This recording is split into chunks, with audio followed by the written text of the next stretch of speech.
கட்டுற கம்பில இருந்து அடிக்கிற ஆணி வரைக்கும் எல்லாம் குவாலிட்டியா இருக்கணும்ல. பிரகாஷ் போன்றவர்களுக்காகவே ஜிபிஆரின் டிஎம்டி கம்பிகள்.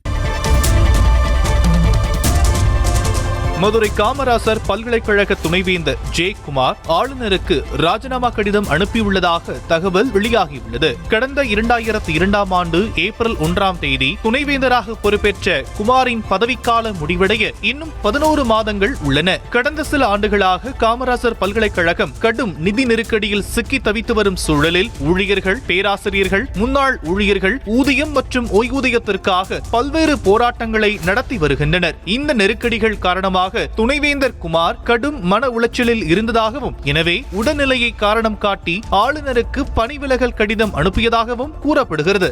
செங்கல்ல இருந்து சுண்ணாம்பு வரைக்கும் கஸ்டமருக்கு நாம தான கேரண்டி. கான்ட்ராக்டர் குமார் மாதிரி ஆளுங்களுக்கு தான் ஜிபிஆரின் டிஎம்டி கம்பிகள்.